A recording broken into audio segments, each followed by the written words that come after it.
Be me, professional land surveyor.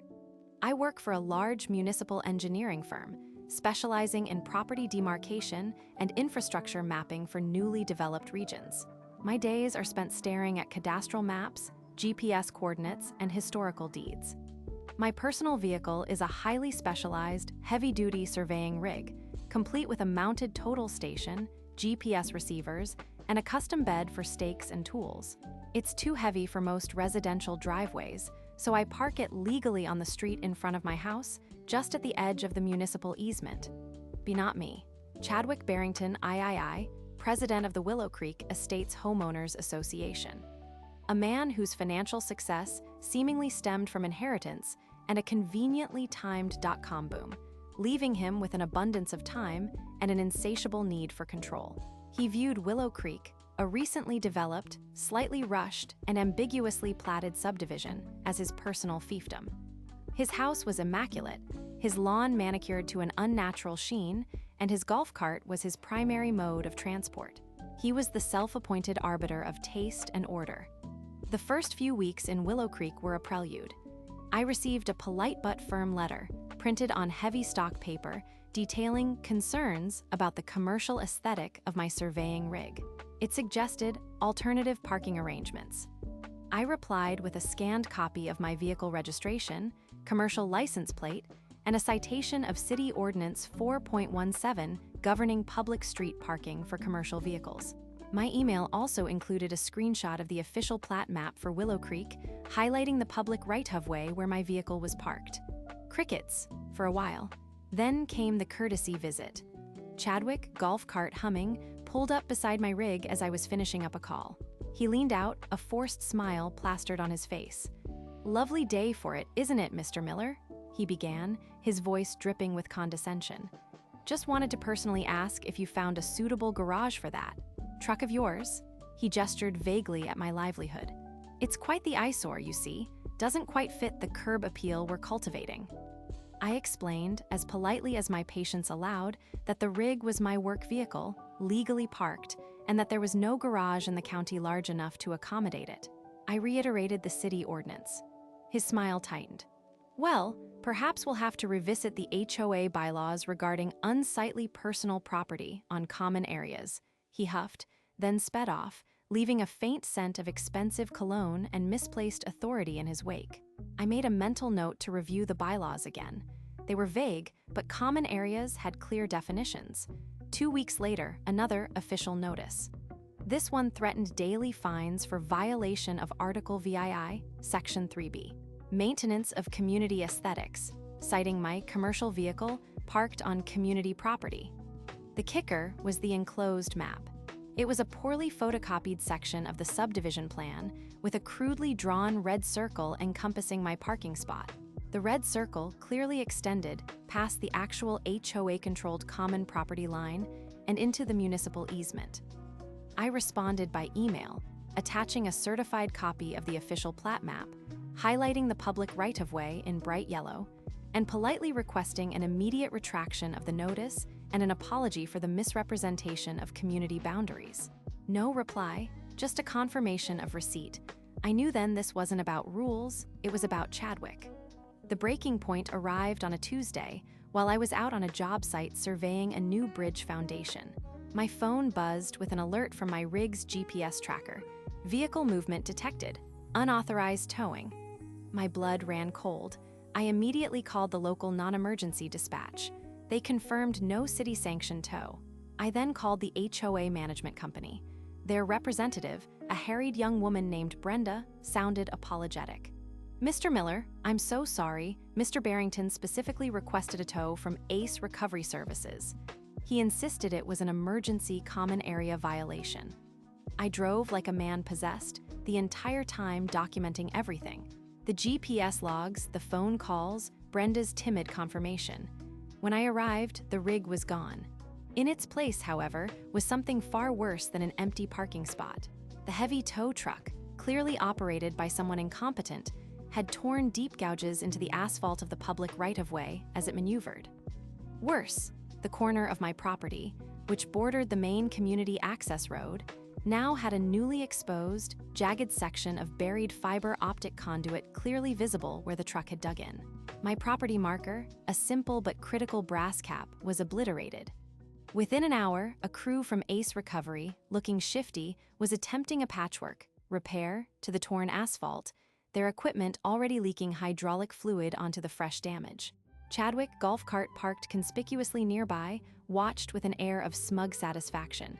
He saw me and strode over, a triumphant smirk replacing his usual forced smile. "Ah, Mr. Miller, glad you're here. We finally got that monstrosity moved. Had to take action, you see. Your negligence led to this road damage. HOA will be sending you the bill for the tow and the repairs." He gestured grandly at the sad, leaking asphalt machine. I looked him dead in the eyes. "Chadwick, my vehicle was legally parked on a public easement. You had it illegally towed. This damage, these repairs, they are a direct consequence of your unauthorized actions." I felt a calm wash over me. The anger was there, but it was a cold, calculating anger. My brain was already in read-only mode processing data. He scoffed. "Nonsense. The HOA has full authority over Willow Creek. This is all on you." That was the moment. The master plan began to crystallize. Chadwick had just handed me everything I needed. I spent the next 48 hours in a methodical frenzy. I first retrieved my rig, paying the exorbitant towing fee with my corporate card and meticulously documenting every scratch, ding, and unauthorized mileage added. Ace Recovery's invoice was particularly sloppy. I filed a police report for unauthorized towing and property damage, providing my GPS logs and call records. The officer on duty, initially skeptical, became increasingly serious as I laid out the meticulous timeline. Then came the deep dive into the bylaws, the city zoning codes, the original development permits for Willow Creek, and every single communication I'd ever had with Chadwick or the HOA. Every email, every notice, every certified plat map request, all of it was organized, cross-referenced, and time-stamped. My professional expertise was my greatest weapon. I knew how precise property lines were. I knew how critical utility easements were. And I knew how catastrophically a small error in surveying or construction could snowball. Chadwick, meanwhile, escalated his repairs. Not content with the shoddy patching, and undoubtedly spurred by my legal actions, he personally directed Ace Recovery to install speed bumps near the newly patched area. He claimed it was for community safety, but it was clearly a retaliation, an attempt to assert dominance. Ace Recovery, a company whose expertise clearly lay in vehicle recovery and not civil engineering, began pouring concrete directly onto the patched asphalt. I watched from my porch, a high-resolution camera mounted on a tripod, documenting every single step. I pulled out the original utility plans for Willow Creek, cross-referencing them with my own GPS surveys of my property and the surrounding area. The speed bumps were being poured directly over a main sewer cleanout access point and a key fiber optic junction box. Worse, in their zeal to fix the area, Ace Recovery extended their concrete pour. Following Chadwick's vague, hand-waving directions, they mistook a storm drain marker for a property boundary. They poured a section of concrete that encroached by 3 feet onto Mr. Henderson's private, unimproved lot, a lot that was explicitly outside the HOA's jurisdiction. This also effectively narrowed the public right-of-way, creating a bottleneck. I continued to document every angle, every measurement, every single ill-advised step. I sent one final, comprehensive email to the entire HOA board, copying the city's Public Works Department, the Zoning Enforcement Office, and the municipal engineering firm where I worked, as a concerned citizen, of course, not an employee reporting on a client, which Willow Creek technically wasn't. The email was concise, warning of impending infrastructure violations and legal liability. It detailed the unauthorized towing, the resultant damage, the unpermitted and improperly executed repairs, and specifically called out the encroachment onto private property and the obstruction of critical utilities. I attached my meticulously compiled dossier of evidence. I used no inflammatory language, only facts, dates, and official document references. I received an immediate, frantic call from Brenda. "Mr. Miller, Chadwick is furious. He says you're trying to undermine him." I told her I was simply stating facts. The execution came swiftly. Chadwick, brimming with self-importance, called an emergency HOA meeting. He presented a fabricated narrative, blaming my obstinance and illegal parking for all the issues, demanding the HOA pursue legal action against me for defamation and road damage. He declared the new speed bumps and paving a triumph of community safety. Mr. Miller's vehicle was a menace, Chadwick thundered, pacing in front of the assembled residents, several of whom looked increasingly uneasy. His refusal to cooperate forced our hand.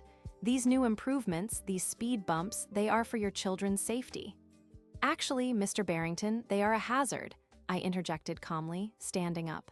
I held a thick binder. And illegally installed. Chadwick spun around, his face reddening. That's absurd. I personally oversaw the work. Indeed, I replied, my voice even, and that's precisely the problem. I projected a slide onto the HOA meeting screen. It was a high-resolution image of the newly poured speed bump with clear overlays. This, I stated, pointing to a blue square, is the city's main sewer cleanout access. Your speed bump covers it completely. This, I shifted to a red circle, is a primary fiber optic junction box, also completely encased in concrete. A murmur went through the room. Chadwick's face was purple. That's a lie, that's misdirection. Is it, Mr. Barrington? I clicked to the next slide. This is an excerpt from the Willow Creek Estate's original utility plan, certified by the City of Willow Creek Public Works Department. The diagram clearly showed the locations. And this, I continued, moving to a third slide, is a side-by-side comparison of the official plat map, certified by the county recorder, and a photograph of your new paving project. The side-by-side showed it all.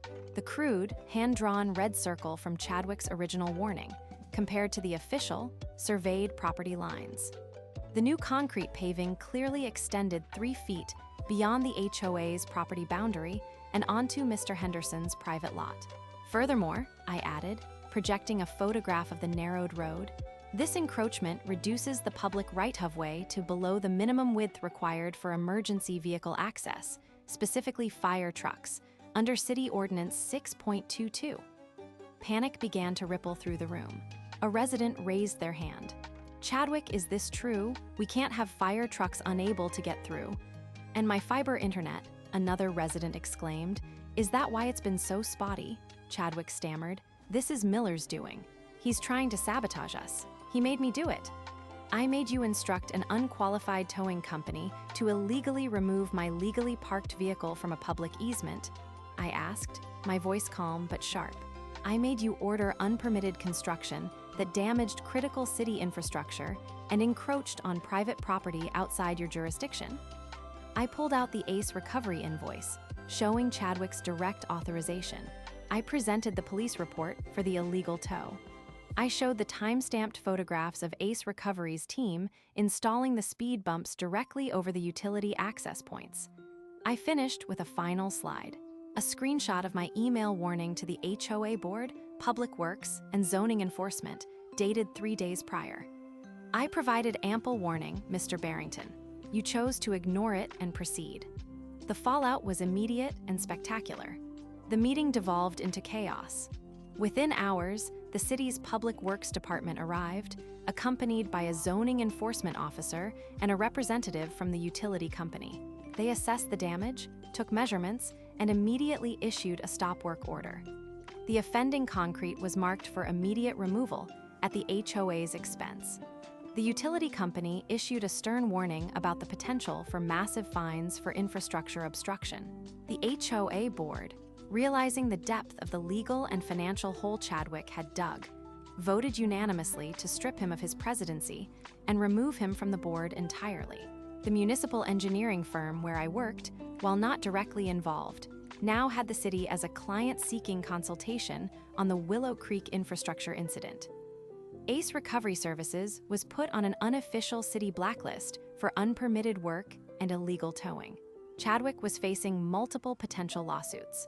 From Mr. Henderson for property encroachment, from me for illegal towing and property damage, and potentially from the HOA for gross negligence and mismanagement of funds.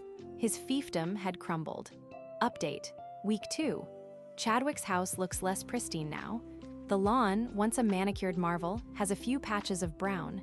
I hear he's been served with papers from Mr. Henderson's lawyer. The city has slapped the HOA with a hefty fine for the unpermitted construction. The HOA, now under interim leadership, has hired a legitimate civil engineering firm to properly assess and repair the damage, starting with the expensive removal of Chadwick's improvements. I saw Chadwick driving his golf cart last Tuesday, but this time he wasn't smiling. He actually looked deflated, almost shrunken. My rig is still parked exactly where it was before, still legally. No more notices. Update, month 1. The Chadwick fiasco, as the other residents are now calling it, has been fully resolved by the city. The HOA had to shell out a significant sum to rectify all the unpermitted work, which included the tedious removal of the concrete from around the utility access points and the repaving of the public right-of-way. The HOA insurance premiums for the entire community spiked, and a special assessment was passed to cover the unexpected legal and repair costs. Chadwick has quietly put his house on the market. I heard through the grapevine that the HOA's legal counsel advised him to settle out of court with Mr. Henderson and me to avoid a public trial, which would undoubtedly expose his incompetence further. He's reportedly agreed to cover my towing and repair costs directly. Update, month 3. Chadwick's house finally sold for considerably less than he wanted, apparently. He's gone, moved completely out of Willow Creek. The general consensus among the residents is a palpable sigh of relief. The new HOA president, a retired urban planner, has instituted a mandatory review of all bylaws and is working closely with the city to ensure no such Chadwickian incidents occur again. My rig remains parked in its designated legal spot. Sometimes, when I walk by that freshly paved section of road, perfectly aligned with the correct property lines and clearly marked for utility access, I permit myself a small, quiet smile. Some lessons, you just have to survey them in person.